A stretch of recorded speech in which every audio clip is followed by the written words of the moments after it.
At the OFC New England UAS and OM Summit, a panel of stakeholders discussed what comes next as the drone industry continues to collaborate with regulators.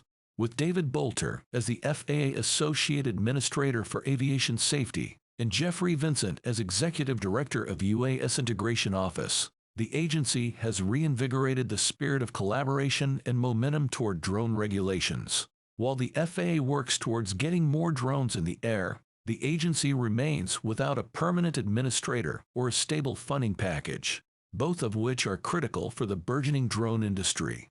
The position of FAA Administrator is a presidential appointment that must be confirmed by the Senate. President Biden's first nominee, Denver Airport CEO Phil Washington, withdrew from the process amid questions about his experience in aviation. The current nominee, Mike Whitaker, was formerly Deputy Administrator of the FAA and currently Chief Operating Officer at advanced air mobility company Supernal. While Whitaker is widely expected to be confirmed, the Senate has not yet acted. In the tenure of the current acting administrator, Deputy Polly Trottenberg, expires by law at the end of this month. The 2023 FAA Reauthorization Package and the drone industry. In addition to the need for a permanent head, the 5-year 2018 FAA Reauthorization Package expired on September 30, 2023. Authorization was extended until December 31, 2023, but while the extension prevented employees from being furloughed, it does not provide the roadmap of priorities and deadlines contained in the version of the 2023 FAA Reauthorization Package passed by the U.S. House of Representatives in June.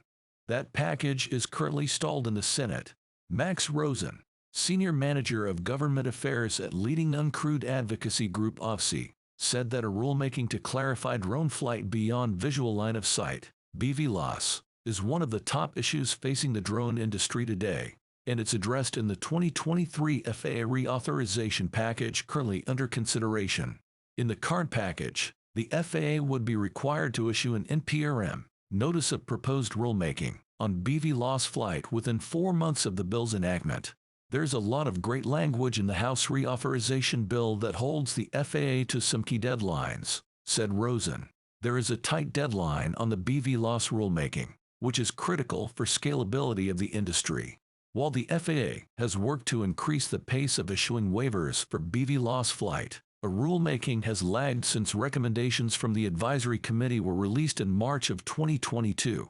I think the waiver and exemption process is an extraordinarily important lifeline for the industry, but these businesses have invested millions in their technology. They need a formulaic rule that allows them to operate more routinely, Rosen said.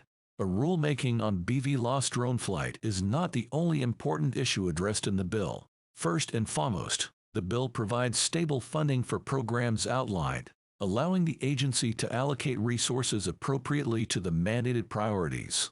That bill will provide a ton of continuity for the FAA, said Rosen, commenting that there is significant content in the bill related to all areas of the unmanned industry. Unmanned traffic management, UTM, UAS test sites, advanced air mobility, and more. What happens after the bill is passed? Passage of the bill is only the start. Once Congress agrees upon a package, the impact will be huge, said Rosen.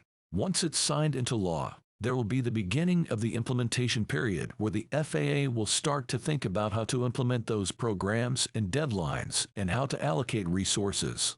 Development of that implementation plan requires cross-agency cooperation and continued input and communication with Congress. Finally, while the 2023 FAA Reauthorization Bill calls for publication of a NPRM on BVLOS flight within 4 months, that doesn't mean the rule will be immediately implemented. The NPRM publication will kick off a period of public comment. Those comments will need to be adjudicated before a formal rule can be published.